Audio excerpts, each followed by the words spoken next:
मरुभूमि में यात्रा करते हुए इजरायलियों ने परमेश्वर के अद्भुत चमत्कार देखे थे। आकाश से मन्ना बरसा था, पंछियों का मांस उन्हें मिला था और रेगिस्तान की चट्टान से निर्मल जल फूटा था। फिर भी उनकी यात्रा आसान नहीं थी। दुश्मन राष्ट्र उन्हें रोकना चाहते थे और भय उनके दिलों में छाया करता था। सूरज की तपिश से झुलसती हुई धरती, रेत के बीच डेरा जमाए इजरायली लोग।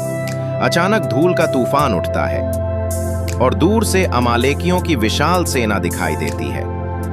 धनुष, भाले और तलवारें लेकर वे इजरायलियों पर टूट पड़ने के लिए तैयार खड़े हैं। लोग डर जाते हैं, स्त्रियां और बच्चे कांपने लगते हैं। लेकिन मूसा का विश्वास अडिग रहता है। वो जानता है कि विजय तलवारों की ताकत से नहीं, बल्कि यहोवा की सामर्थ्य से आती है।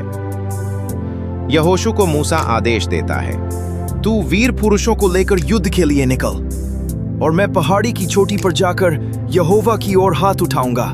यहोशू सेना लेकर निकलता है और युद्ध शुरू होता है। तलवारों की टकराहट, शंखनाद और युद्ध का शोर पूरे मरुस्थल में गूंज उठता है। मूसा हारून और हूर के साथ पहाड़ी की ऊंचाई पर चढ़ता है।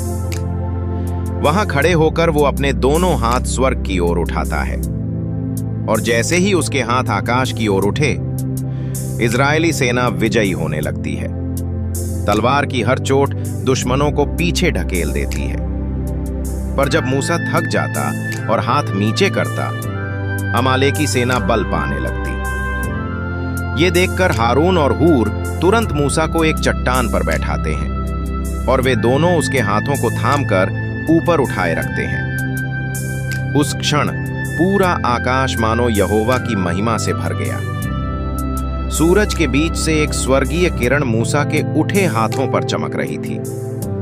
रेगिस्तान की सूखी हवाएं भी गवाही दे रही थीं कि जब इंसान की ताकत खत्म हो जाती है, तब परमेश्वर की सामर्थ्य काम करती है। पूरा दिन युद्ध चलता रहा, पर मूसा के हाथ स्वर्ग की ओर उठे रहे। हारून और हूर के सहारे उसके हाथों ने थकान को नहीं माना और अंततः सूर्यास्त तक यहोशू और उसकी सेना ने अमालेकियों को पूरी तरह पराजित कर दिया। उस दिन इजराइल ने सीखा कि विजय न तलवारों से है, न ताकत से। विजय केवल और केवल परमेश्वर से है।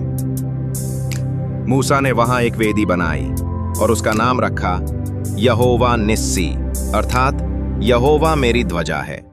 यह कहानी हमें सिखाती है कि जब हम प्रार्थना में अपने हाथ आकाश की ओर उठाते हैं, तो स्वर्ग की शक्ति हमारी लड़ाइयों को जीत लेती है, चाहे परिस्थितियां कितनी भी कठिन क्यों ना हो। अगर विश्वास के साथ हाथ ऊपर उठे रहें, तो परमेश्वर असंभव को भी संभव कर देता है।